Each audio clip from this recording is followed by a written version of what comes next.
ఎందామండి. సరిపల్లిలో పరిచయం చేస్తున్నటువంటి స్వామిలన్న గారు దేవుని యొక్క వాక్యాన్ని పంచుకుంటారు.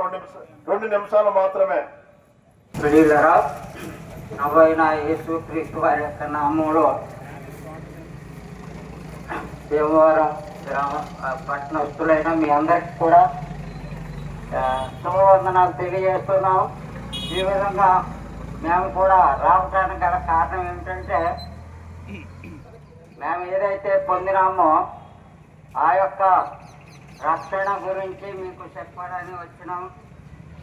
ప్రభు అయిన యేసు క్రీస్తు వారు, యేసు అంటే రక్షకుడని అర్థం. యేసు అంటే రక్షకుడని అర్థం.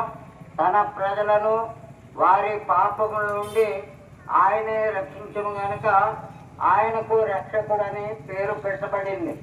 కనుక యేసు అంటే రక్షకుడండి. ఆయన దేనికండి రక్షకుడంటే, ఆ మానవుణ్ణి ఎంతో ప్రేమించినాడు దేవుడు. అందుకే ఆయన ఈ లోకానికి మానవుడు పాపం చేసి ఆ యొక్క భయంకరమైన అగ్ని లేక యమగుండానికి వెళ్ళిపోయే వారిని రక్షించడానికే యేసు క్రీస్తుగా ఈ లోకానికి ఆయన వచ్చినాడు. కనుక ఆయన మరి మన కొరకే ఆయన ఈ లోకానికి జన్మించి మన పాపముల నిమిత్తమై ఆయన మన యొక్క అపరాధముల నిమిత్తమై ఆయన సిలువలోనికి వెళ్ళినాడు. నువ్వు చేతులతో చేసిన పాపం చేతుల్లో మేకులు కొట్టినారు, లేక నీవు కాళ్ళతో పాపం చేసినావు, ఆయన కాళ్ళలో మేకులు కొట్టినారు.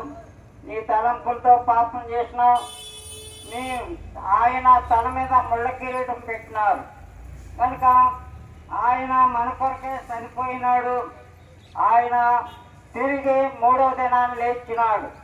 ఎందుకంటే మన పాపములు మనం ఒప్పుకునేలా ఆయన నమ్మదగిన వాడు, నీతిమంతుడు. కనుక మన సమస్తమైన పాపముల నుండి ఆయన క్షమించే దేవుడు.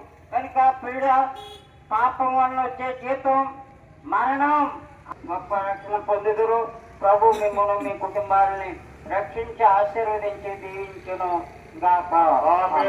ఈ సమయంలో చెప్పబడినటువంటి వాక్యం కొరకు బ్రాహ్మణ చెరువు నుండి వచ్చినటువంటి థామస్ గారు వాక్యం కొరకు ప్రార్థన చేస్తారు. అనుకుందామండి. ప్రభు మా తండ్రి, పరిశుద్ధులైన మా ప్రభు, ఈ స్థలంలో మరి ఈ ప్రాంతంలో ఈ మైక్షబ్దాలు ఈ మాటల కొరకే మీ స్తోత్రం చెల్లిస్తున్నాం. ప్రభా, దర్శించి రక్షించు ప్రార్థిస్తున్నాము. తల్లి ప్రభావ మీరు ఆకర్షించు ప్రార్థిస్తున్నాం. ప్రతి ఒక్క మనసు తెరవలు నీ సేవలు ఆలకించే మనసు దయచేయమని ప్రభా, మీరే కార్యం జరిగించమని, ఈ ప్రాంతం అసలు దీవించండి. ఎవరో కష్టం ఇబ్బందులు జ్ఞాపకం చేసుకోమని యేసు పరిశుద్ధ నామములో ప్రార్థిస్తున్నాం తండ్రి. ఆమేన్.